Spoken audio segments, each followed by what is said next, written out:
Thank you again, everybody, for coming and for being here this morning so that I could get to the part where I wanted to share what I do as well with you. So, you know me, I'm Karen Croll, and in addition to being the Holistic Chamber president for this chapter, I am also a health and wellness coach. I actually shifted into that space 7 years ago, and I am a Juice Plus partner, and that's whole food nutritional products, delivering fruits and vegetables through capsules, chewables, and now a drink mix and some other protein shakes and things like that, but all natural and NSF certified. And then now I'm currently in a program I'm going to be finishing up in about 2 months to become a certified trauma-informed coach, so life coach. I'm moving into a new space.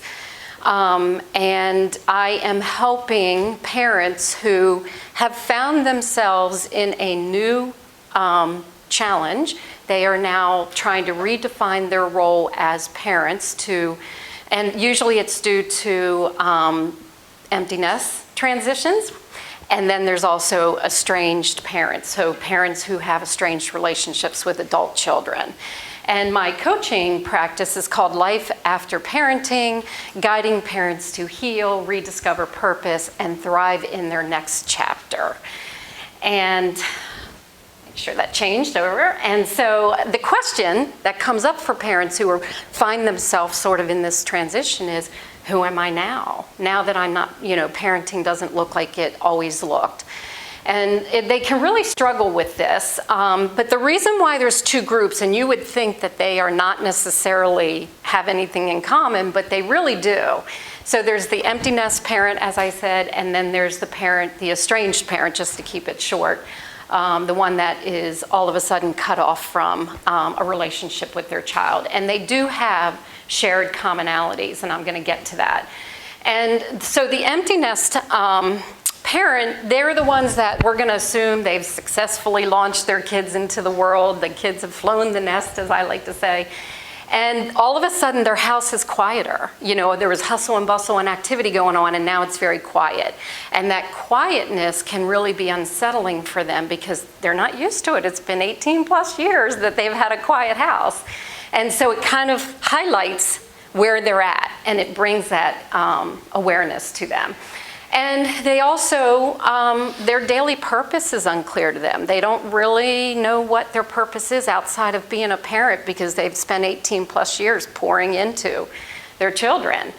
And they have, again, if they've successfully launched their kids, then they're also proud parents, that their kids are off into the world. But they can also exhibit their own inner sadness because they don't really know how they fit anymore into their kids' lives. And they may have guilt if they've had maybe anything go, that's happened in the relationship with them. And so there might be even guilt mixed in with it. And then from the outside, all of the friends are like, hey, you should be happy. This is like your freedom years. And they are happy. They are looking forward to it. But it's like I said, it's a mixed emotion, and they are sad at the same time. And they don't want to let people know that necessarily. So the estranged parents have a different kind of thing going on. They are grieving. And, they have, there's two types of, if you know anything at all about the new, I call it trendy because we're at epidemic levels now with this, where kids, and I do want to say the adult children are primarily the ones statistically who cut off the parents. So if I'm working with parents, so I'm going to say, if their kids have gone low contact or no contact to them, then they are all of a sudden without a relationship and a connection to their children that they weren't planning on. And so it's a grief, and they call it an ambiguous loss because there's no closure to it. It's not like a death that has a finality to it. It's, are they coming back? How long will it take? What do I do? You're ruminating about everything that you've done that might have even caused it. And so there's shame wrapped around it, and they don't necessarily, they start to blame themselves. They look back at all the years and say, well, I could have done this and I could have done that. But there's so much negative feelings that we can put on ourselves because we want to go back. We want to fix it. We just want to fix it. And we can't. We're helpless because it's really in the power of the person who has done the cutting off, right? And so there's confusion, there's all kinds of feelings, and people will not necessarily share this with others, especially in the early months.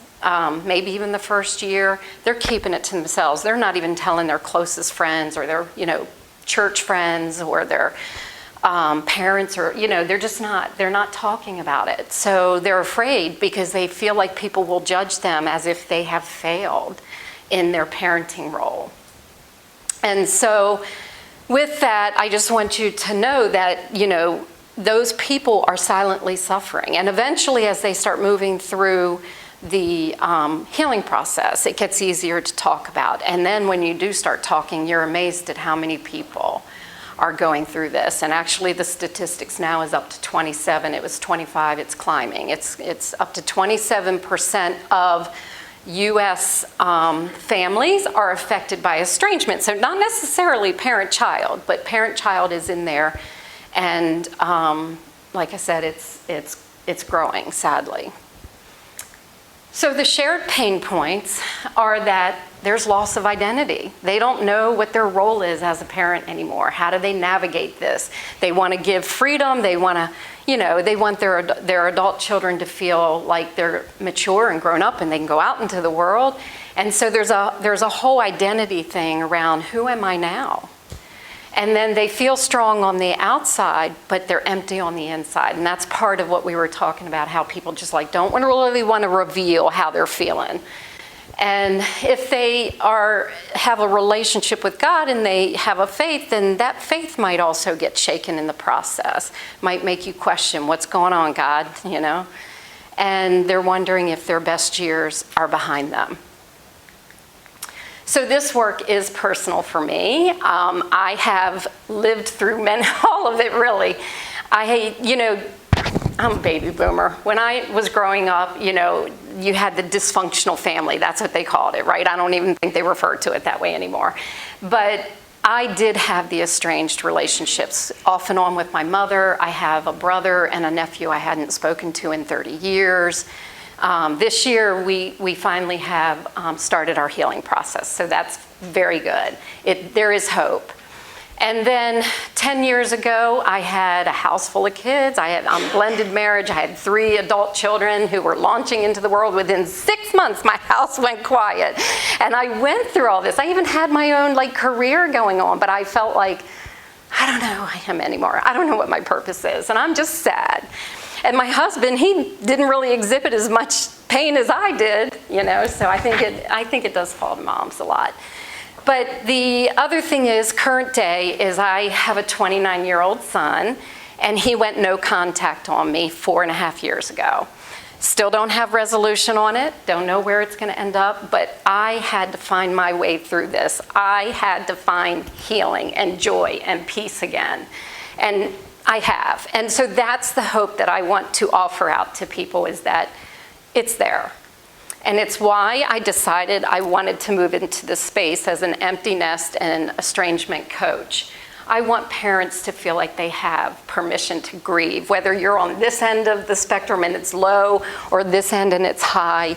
I want parents to understand it's okay to be sad, because it is a transition. It is a loss, whether it's a happy loss in a sense because you've successfully launched your kids, or you're grieving because you're all of a sudden cut off from a connectedness and a bonding that you never thought would go away. And then there's, like I said, that loss of identity, but the good news is there's also, we're more than just parents. So we have other things that we can identify with, but we have to focus on it a little bit more. So I'm supporting people through that process of rediscovering themselves and finding that new identity.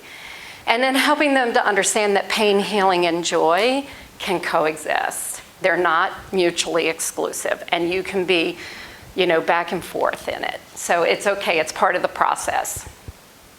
So my message to any parent whether it's you sitting in this room or to anybody that you might know, is that your chapter is not over.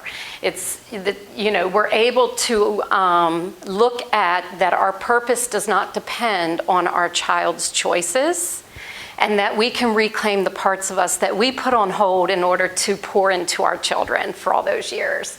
And we can live fully and still love them very deeply. So my question to the parent is, if I wasn't defined by my child's presence in my life or their choices or their relationship with me, who would I allow myself to become? And that's the question that helps to start them looking forward in their lives. And what I wanted to do was share with you that I have a 12-week program called Reclaiming You, Rediscover Peace, Purpose, and Power in Your Next Chapter.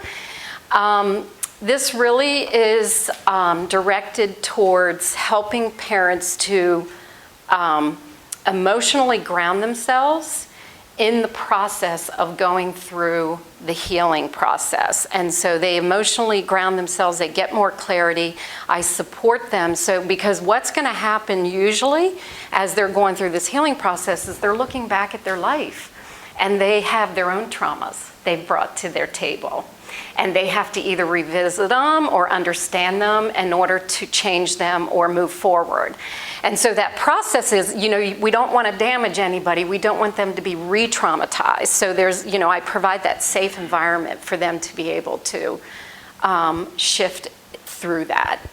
And it's, of course, I say of course, to me it's of course, but it's faith-based program. So working with people who have a connection to God.